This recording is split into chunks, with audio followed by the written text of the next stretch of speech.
5, so we have people out. So,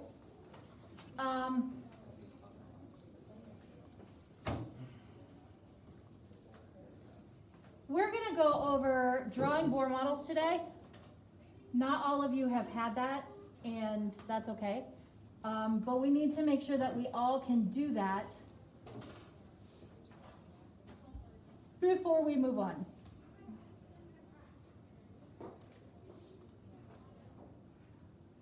Mira, Elena, Gracie, Ben. Okay. So the more times the electron bounces between those bands, you make the bands darker but the overall color brighter. Yes.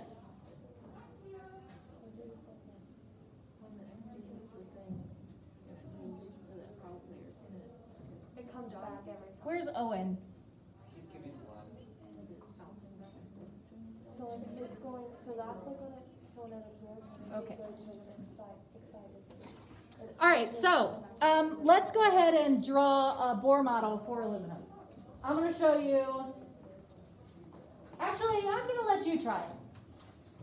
So based on the information that you wrote down last, remember I told you the maximum number of electrons in each energy level. And how many electrons does aluminum have? You'll need your periodic tables for that. 13. So 13 protons in the nucleus, 13 electrons in the rings, energy levels, shells, all of those are used interchangeably. I want you to try and draw the Bohr model for aluminum. Let's see what happens. I mean, it should work. He said he doesn't.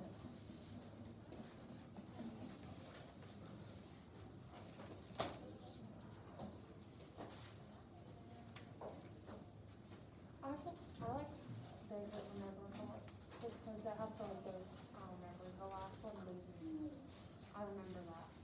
It's gone by, because it doesn't have very much stuff, so it's not complete and it doesn't count. I remember that one, Good. something like that, I think.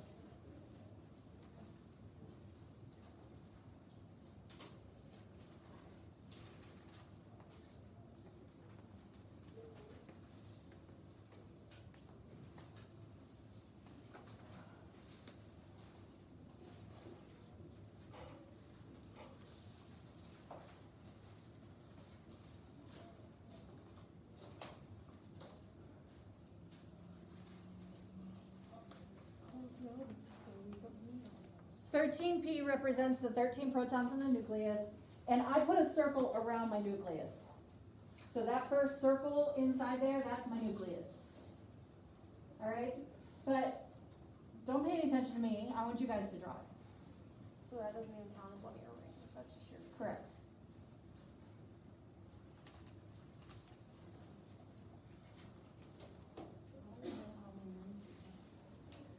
I don't know.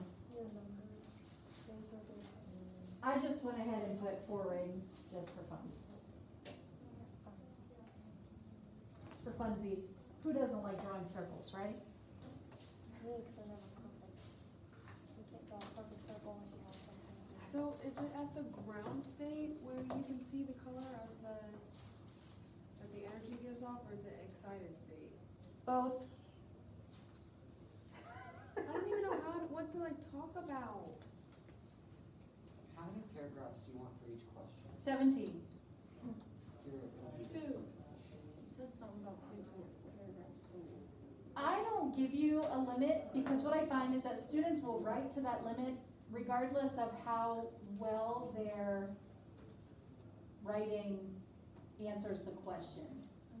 I'm thinking about 1 per question. Is that gonna give me like an A? Or- Yeah. No, don't even ask that question. I just want to, if you won't be disappointed if that's my answer. Thank you. No, I just want you to answer the question thoroughly. you don't want information you need. That's very clear as mud, right? Quality. Yes, quality, quality, quality. We are always focusing on quality. I haven't started yet, so hopefully it's quality. Okay, well, that's okay. I'll be I am I am a sit down and write a paper in a day kind of person with no pre-writing. So I get it. Yeah, well, I just haven't had time. It's just, Yeah, well, I understand. we'll see, it'll be fine. It'll be fine. Okay, so I'm hoping that you've got something. So let's talk about it. How many electrons and I don't know if you all heard, but this first ring in here, that's my nucleus. I put a ring around my nucleus because that 13p in there, those are my 13 protons, and I just want to make sure that I've identified that that's my nucleus. So I'm going to start in this, what would be the second ring that's listed here. How many electrons should go in energy level 1? 2. Now I saw some of you drawing dots, and that's fine, but if I ask you to draw the Bohr model for uranium, which has 92 electrons, are you going to want to draw dots? No, because what happens is you can't remember, did I count that electron or not? Right? So you don't have to draw dots. I don't. I put 2 electrons there. That's in that first energy level. Chase. So is that like a negative sign beside the E? It's E, yes, with a negative sign that indicates electrons. Oh, okay. So it's Positrons are electrons that don't have a negative charge, they have a positive charge. So that's the general universal symbol for an electron. Okay? How many electrons go in the second energy level? 8. All right. So we have 13 protons. We've got 10 electrons so far. How many do we have left? 3, and where do they go? Do we know? I don't remember. I feel like there's something where we had the, they went, because the outermost shell doesn't have to be like full or something. Well, that shell's not full, right? How many electrons can that third energy level hold? 18. 18. That's not full. Okay, now we're gonna, I know what you're talking about. Yeah. We're gonna do that later. Okay, right now we're just looking at where are all the electrons that we currently have. So does everybody have their periodic tables out? Okay. This is the correct Bohr model for aluminum. I would like for you to tell me what period, remember periods are our rows, what period is aluminum in? How many rings do we have with electrons in them?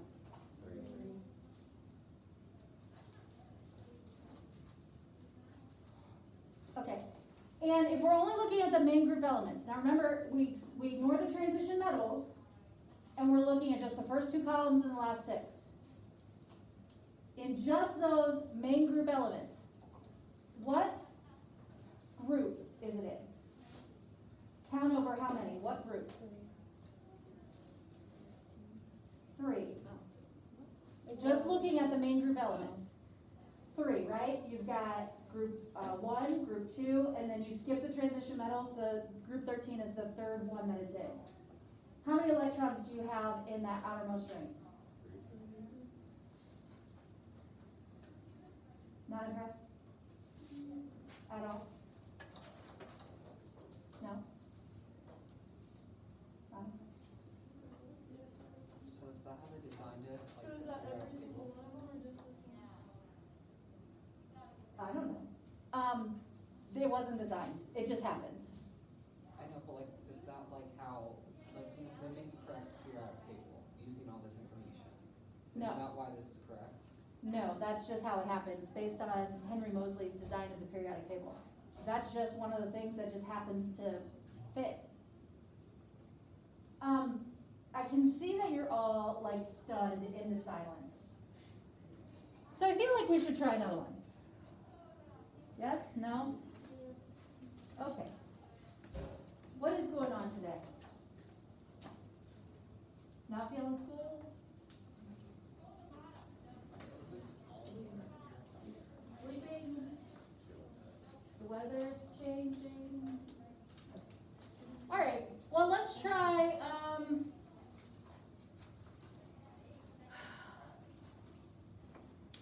I don't know, what's one of my favorite elements?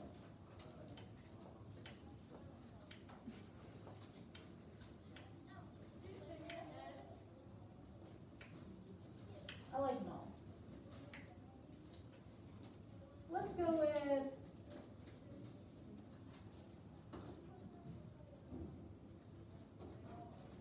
hold on, let me see where we're going with this.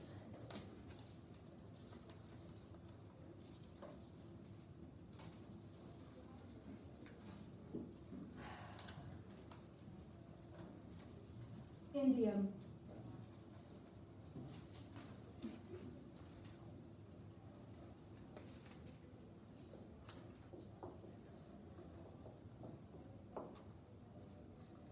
Indium.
I put the correct answer up there. Does yours match mine? Let me move so you can see.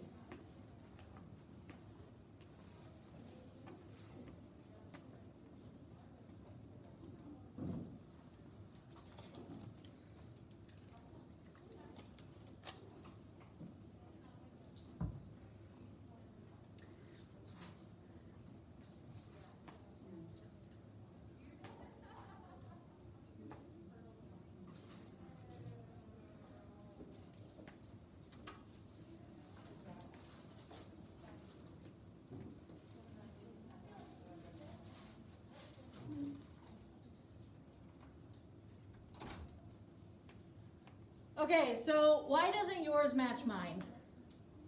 So you put 21 and 4, so. Where does energy level 1 match? Yes. 2 electrons? Yeah. Does energy level 2 match? 8 electrons? How about energy level 3? 18? Yeah. Energy level 4? 18? No. No. See, that's where it gets hairy. So, it doesn't work for everything. However, I'm going to tell you the little trick is this. So, which period is indium in? It's in the 5th period, so we got to have 5 rings. Do I have 5 rings? Yeah. Yes. And just looking at the main group elements, they're working on the roof because we've had multiple leaks in here, and I guess a lot of the leaks are in here. So, if we look just at the main groups, the first 2 columns and the last 6, count those and tell me how many electrons should be in that last shell. 3. So if I can get 2, 8, 18, and 3 in the last shell, how many does that leave for the 4th shell? 18. Now we are going to understand why, not today, but we are going to talk about why that is the case here very soon, and it's going to start to make, I hope, a little more sense.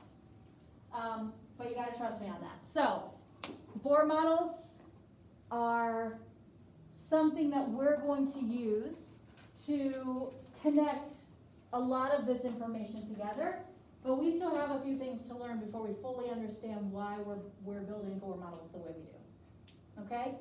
So, do you have any questions for me? Amir? I'm still a little confused on like how do you know how many electrons go in that ring? I gave you yesterday a list.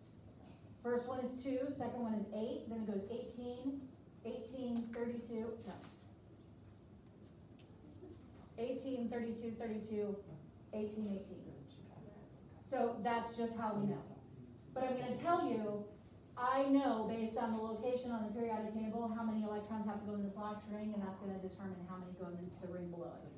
But we're gonna talk about why that is, and you're gonna be able to connect why that is to some other representations that we use. Okay? Owen, did you have a question? I was just trying to remember the amount of electrons per ring. 2, 8, 18, 32, 32, 18, 18. Yeah. 2, 8, 18, 32, 32, 18, 18. Yeah. And I only know that when I look at the periodic table, because it tells us how many. And like I said, we're going to see that later. So what we're going to do, there's not a magic periodic table back there. That one I just look at because I can clearly see the colors. But I know enough to be able to figure out most of what I need. So I always look at that periodic table back there. Okay, even though I have one right there.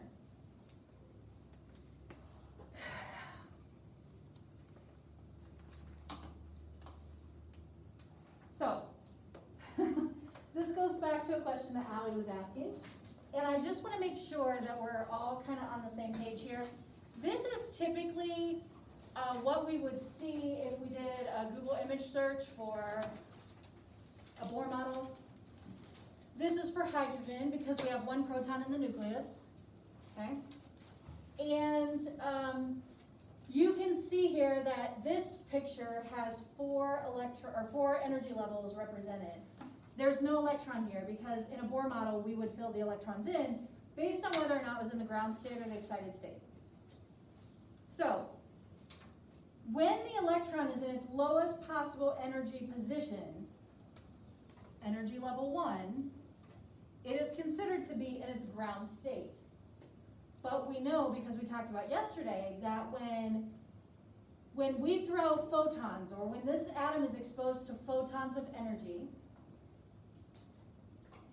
the electron, as long as it is the right amount of energy, can absorb that photon. And when it does that, it has too much energy to exist in the lowest energy position. So what happens then is that electron, once it gains that energy, will jump to a higher energy level. And it could be any of those, depending on how much energy it absorbs. Okay, but the photon has to be the right amount of energy to get it to either energy level 2, energy level 3, or energy level 4. If it's not the right amount of energy, the electron is snobby and it just says, no thank you, and the photon moves along. Okay?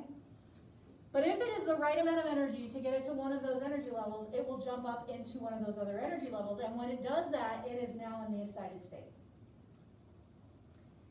After it absorbs that energy and moves to an excited state, when we observe that using the atomic absorption spectrum, because the energy that has been absorbed by that electron is now missing from the electromagnetic spectrum. When that electron relaxes back down, whether it comes from energy level 2, energy level 3, or energy level 4, it releases the photon of energy that it already absorbed.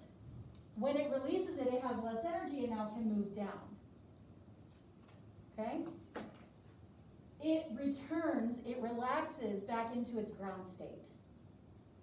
It absorbs energy, it moves to an excited state. And there are lots of different ways that it can be in an excited state. As long as it's not in its lowest possible energy form, it is in an excited state. But when it relaxes back down to its lowest energy position, it is now back in its ground state. So when it finally releases that photon, like to go back to ground state, is that when it like glows or whatever? Yes, it gives off that photon of light, and we perceive that as those bands on the spectrum. But it does not have to relax all the way straight back down to energy level 1. If we have that electron here in energy level 4, it could do a lot of different things. It could go to energy level 3, it could go to energy level 2, or it could go all the way back down to energy level 1. It just depends. Sometimes, like, see how these are pretty close together? It can release just a little bit of energy and move down to energy level 3. Or it can release a whole bunch of energy and it moves back to energy level 1. It just depends. And all of these transitions are possible. It depends on the frequency of those photons that are originally going to be absorbed. How do we feel about that? I feel like I understand it, but putting it into like sentences and words is where it's hard. And it is. It absolutely is. Because what students generally want to do is they want to use my words to describe it. So you write down every word I say, and then you rewrite every word I say. But that's where you have to like take this information and you have to like manipulate it a little bit, and then put it back out there in your understanding. So my honest advice is just start writing something. Start with something that you understand the most and see where that leads you. Okay? So it doesn't have to be in the first band to be considered a ground state? No. It does. The band, it's not in order to release any of those frequencies of light, in order to produce that emission spectrum, it has to be excited and then relax back down. When it relaxes back into a ground state or into a lower energy state, even if it's so excited, it's releasing that energy. Okay? So when it releases those photons and that energy, it's considered to be It's- a lower energy state? Yes, but it still can be excited. Okay, It's is only that- when it's in its lowest energy state that it's considered ground state. Carol, Where does the energy go? it comes out as light. Oh, so that's just it? Yeah, because when we were looking at that carousel, what I was doing was I was passing electricity through those gases, and the electricity was causing those lights to glow. But as soon as we turned it off, they didn't glow anymore. We weren't putting the energy in. So what you're seeing is a combination of all of those frequencies of light that are coming out of the atoms, and that overall color is generated by those frequencies of light. Okay. But this is just light coming out. Okay? Owen? Okay, I have a question. Say you shine a high frequency and it jumps from, say, the first to the fourth. Mm-hmm. But then you shine a little bit less and it jumps from 4 to 3. That energy that's shown off as light, is it possible that it's a different color? Like, say you shine purple, would it like shine back red or something? No. Because remember, in order to jump from any energy level to another energy level, it's got to absorb a very specific frequency, and that's only a single color of light. So if you shine, even if we would use an ultraviolet light and we would shine it on this electron, if it's the right frequency of light, then that electron can jump from one energy level to another.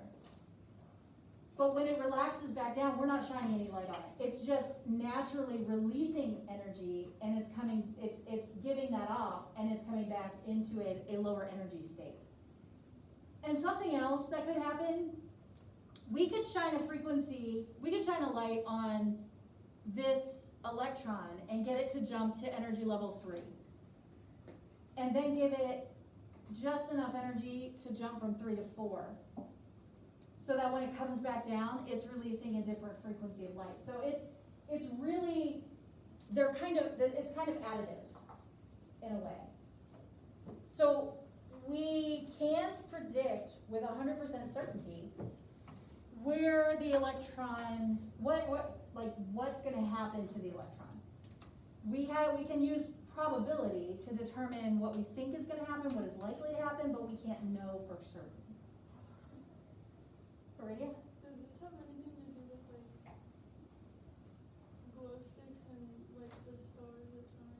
The glow sticks is a chemiluminescent material. It's just a material that gives off light. Stars, Like the ones yes. that are on your ceiling? That's a phosphorescent material. But like, But real stars, this is happening in real stars because they're very hot. So you got electrons jumping around in there all the time. In a plasma, stars are made out of plasmas, which is a superheated gas. And what happens is the electron has so much energy, it jumps out of the atom completely. So depending on how much energy we actually give those electrons, the more energy we give them, the farther they can jump. And at some point, you can give it enough energy that it jumps so far away that it's no longer part of that atom. Yes, Owen. Is that also kind of related to static electricity? Static electricity is a buildup. Okay. Thank you. Oh, okay. Static electricity is a buildup of electrons. So that's not really atoms, that's just the electrons. They build up in a spot, and then it'll discharge. Okay? What other questions do you have? Zach? So when you said it releases different frequencies of light, like jumping back and forth, Mm-hmm. so like over time, it would release like the same light, just in different states. Yes, and honestly, it could absorb enough, it could absorb a frequency of light to get it to go from 1 to 2, and then it emits that same frequency of light to go from 2 to 1. Or from 1 to 3 and then back from 3 to 1. So it can emit the same frequency that it's absorbing, or it can absorb it in multiple steps and emit it in multiple steps. It just depends, okay?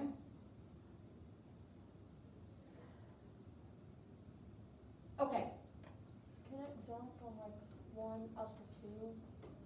Like you said, it can absorb it in different steps. So say it's like at 1, it can absorb more to make it go to 2? no. Or can it It's only go up gotta another absorb one? it to go a whole step or whole multiple steps. It can't absorb like half and then half. It No, can't do like absorb it all the way to 1. I'm saying it absorb more to jump to 2. Yes, it can do that. It can jump from 1 to 2 and then absorb energy to jump from 2 to 3. Yes, Yeah. yes, it can do that. Kara? So is that as it's in the excited state, is that what you're saying, like, when it's already in the excited state? If it jumps, more energy? it would automatically be in the excited state. I don't know what it is. I've gotten like 4 phone calls in the last 2 days. I'm gonna say that's not important. So, it can, if it jumps from energy level 1 to anything, it's gonna be in an excited state. But then if it jumps from 2 to 3 or 2 to 4, 3 to 4, it's in a higher energy state, a higher energy excited state. Okay. So as long as it's not in its lowest energy position, we consider it an excited state. Okay? Zach? So does it give off that energy like right away, once it gets into the excited state? Not necessarily. It can, but not necessarily. Alrighty? Can there be, did you say that not all of them on the first ring have to be in the like ground state? If they're in their lowest energy positions possible, it's in its ground state. So if, in the case of hydrogen, if that electron is in energy level 1, it's in its ground state. If it moves beyond energy level 1, it's in an excited state. Will energy level 1 always be the ground state? Yes. But if we're talking about having lithium has 3 electrons, 2 of them in the first energy level, 1 in the second energy They're level. all gonna be in the ground state. Those 3 electrons have to be in energy levels 1 and 2. You have to have 1 have 2 electrons in it, and energy level 2 have 1 electron in it, in order to be considered the lowest or the ground state. If we would have 1 electron in energy level 1 and 2 electrons in energy level 2, it would be an excited state because you don't have that first energy level full. So like boron, if you had your 2 electrons in the first and then 3 in the second, that's its ground state. That's its ground state. Yep. Sierra? So an entire, like, one single electron cannot be in a ground state, it's the entire atom. Like if if there's one in the first ring, you can't say, but the other ones aren't in their ground state, you can't say that one's in its ground state, like, Mm-mm. it's an entire atom. Yes, it's whole atom or nothing. Yep. Iridia? We draw Bohr models with ground state. Yes, we are gonna draw Bohr models in the ground state. Yes, we are gonna draw our Bohr models in the ground state. Okay. Any other questions? Zach? So can the ground state of an electron be like the last ring? Yeah, as long as you've got, so let's see, energy level 4, for example, potassium. Potassium is in period 4, so it's gotta have 4 rings. And it's in group 1, so it's gonna have 1 electron in this last ring. As long as everything before it is what we consider filled, and you don't have all that information yet. But as long as they're all filled, and that 1 electron's in the 4th energy level, it's in ground state. Then how would it get to like an excited state? Just, Any one of those electrons would move up. So if you have one of the energy level 1 electrons move up to energy level 4, if there's a hole, it's considered an excited state. Okay?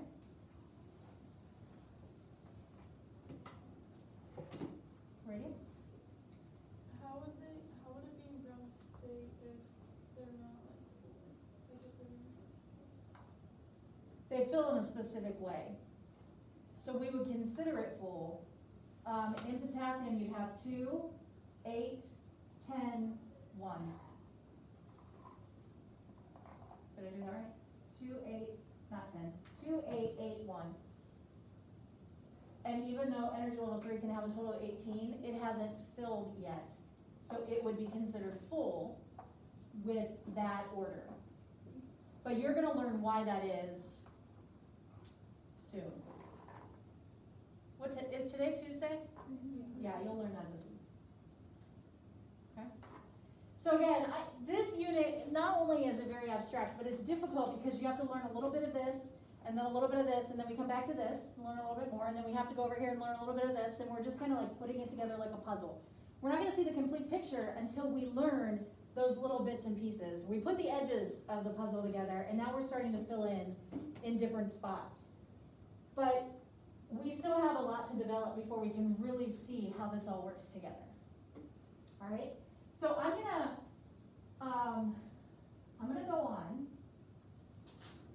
and we're gonna learn some more bits and pieces. Don't write this down. Don't write this down. Yes. So, we learned about Max Planck, and we learned about the photoelectric spectrum, we learned about atomic emission spectra. But this information comes from a French graduate student, Louis de Broglie. And I'm sure I murdered that because I didn't take French, so. Anyway, de Broglie he saw Albert Einstein's paper that he published about the photoelectric effect, where Einstein said light can behave like a particle. And so, this guy, he decided, well, if that can behave like a particle, why can't particles behave like waves? And so that was really what he focused on. So his big contribution to this whole story is that electrons can act like waves. And I think I let that cat out of the bag a little while ago, which is ironic that I said cat, because we're gonna okay, we'll talk about that later. So electrons can act like waves, and when they're in those energy levels, they can be a particle or a wave. And we can view it however makes the most sense to us. So de Broglie actually used the electrons that are moving in those energy levels, and he determined a formula. Now this H should have a bar over it. This is Planck's constant, and we divide it by the mass of the particle times the velocity of the particle. That'll give us the wavelength of that particle. So like I said, I don't want you to write this down. I'm not gonna have you do these calculations, but what's really important here is that a photon is a massless particle. It has no mass because it is pure energy. An electron has a mass. 9.1 blah, blah, blah, times 10 to the negative 31 kilograms. It has a mass. It's a very, very tiny mass, but it still has a mass. And from the mass of that particle and the velocity, the direction it's moving and the rate at which it's moving, we can calculate a wavelength for its behavior. So he kind of turned the tables a little bit and said, if light can do it, so can particles. Now I want to show you, because remember I told you that in order for an electron to jump from one ring to another, it has to have a very specific amount of energy that it absorbs. It's only allowed to absorb certain amounts of energy. It can't absorb any amount of energy and just jump wherever it wants. It's got to be very specific frequencies of energy that are absorbed. So, this is de Broglie's explanation of why. This is the electron in the energy level. And in order for the electron to be able to be in that energy level, it has to have a certain amount of energy. And you can see here is a lower energy wave. There are only 3 lobes, so to speak. And as it absorbs energy and moves to the next energy level, now we have 4 lobes. And remember, the bunchier it gets, the more energy it contains. Then we jump to another energy level, we've got 5 and 6. It's got to have a very specific amount of energy. If it doesn't have the right amount of energy, we end up in a situation like this. So can you see here there's a break? It's not a complete wave. So this amount of energy that the electron contains will not allow it to be in one of these energy levels. It's got to absorb the right amount of energy in order to maintain the integrity of the wave. And that's what de Broglie said about that specific frequency of energy that's being absorbed by these electrons. If it absorbs energy just randomly and it's not the right amount, you're going to get something like this, and the wave will eventually destroy itself. We can't destroy matter. So this is not possible. Only specific amounts of energy is possible. Okay, so that was another big contribution. Now we're just it's gonna be person after person after person for a little while, okay? So I want to introduce you to Werner Heisenberg. Do you want us to write this down? Heisenberg, yes, you need to write Heisenberg down. Werner Heisenberg, he's a German physicist. And again, right, we're talking about atoms and atomic structure, and we have another physicist making huge contributions. So what Werner Heisenberg says is that we can't know its position and its velocity at the same time. We just can't.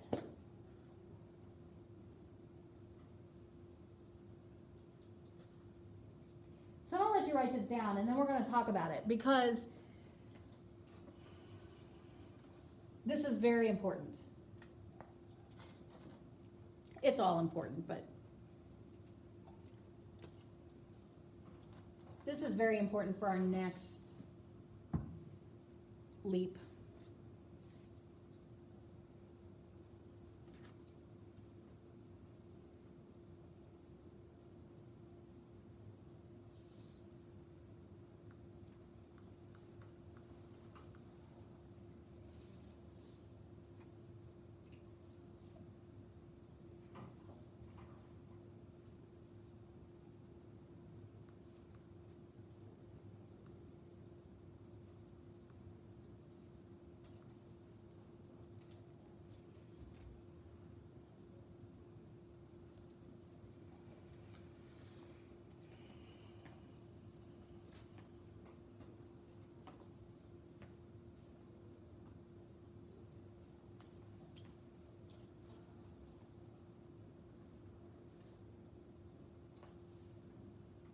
So are we ready?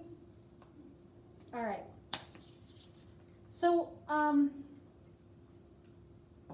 the size of the electron, really, really tiny. Super tiny, right? What do you think the size of a photon is? Yeah, it's about the same size, maybe a little smaller. So they're really tiny things.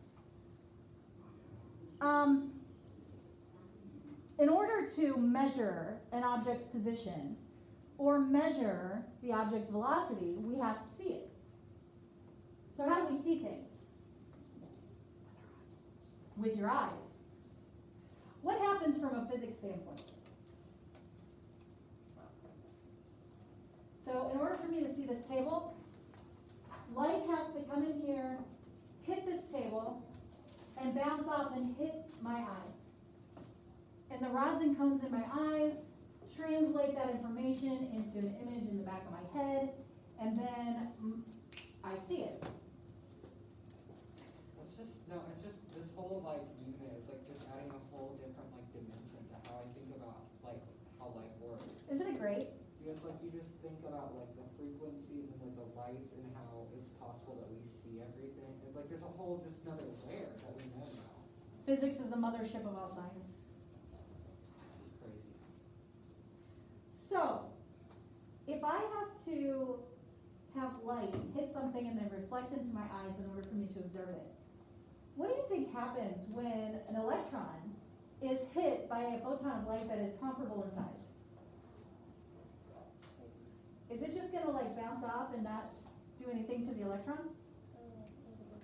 Yeah, when this hits it, it's gonna change the electron, like change how it's moving, right? So if we know, like if we wanna know where the electron is, we have to hit it with a photon of light, and then when it reflects, we can observe where it's at. But by measuring its position, we've changed its velocity. Right? If the electron's moving this way and I hit it with a photon of light, it's going to start moving that way. We've changed its velocity. Same thing for velocity. If I want to measure its velocity, I got to find it first. So as soon as I hit it, it changes the position. Right? So we can't know both. We can only know one with certainty. Because when we observe it, we change it. So Werner Heisenberg's contribution is that we can't know everything. There are limits to how much information we can have because these things are so tiny that they're affecting each other. There are limitations to what we can know. And there's a whole series of things. I picked out position and velocity because those are physics concepts that we know about, right? Now, here's what that means. It's impossible to assign fixed orbits to electrons. Does that make sense to you? Can we know what energy level they're in and how they're moving in that energy level? No, these can't have position velocity. You can't know both. Therefore, Bohr's model is not possible to be the true model of the atom. Why are we learning? Because they're great teaching tools. They're great demonstration tools. But this shows us Bohr's model is not correct. Now, because of that, because there are limitations to what we know, we have to use probabilities. How many of you feel great about probability? Are you thinking about it? Okay. So that's another sort of layer of difficulty with this, because who really understands probability? It's likely that nobody does. See what I did there? See what I did there? Okay. Sierra. How, like, when is the ground state correct off the Bohr's model? Because if that is talking about, like, energy, the ground state they don't have. Right. So ground state is a thing. That's a real thing. And a lot of substances exist in a ground state. But the problem is that we can't identify where the electron is and how it's moving within, even in the ground state. So we can't say that that electron is definitely in that energy level, because every time we hit it with a photon of light, it could absorb it and move. So we can't know with certainty what's going on. We don't know if what we're observing is what changed or what it truly is existing in. So Bohr's model, while a great tool to help us understand what's going on, is not an accurate depiction of what an atom really looks like. And this, hold on, this right here is what unlocks the quantum realm. Okay? This is when quantum mechanics became a thing.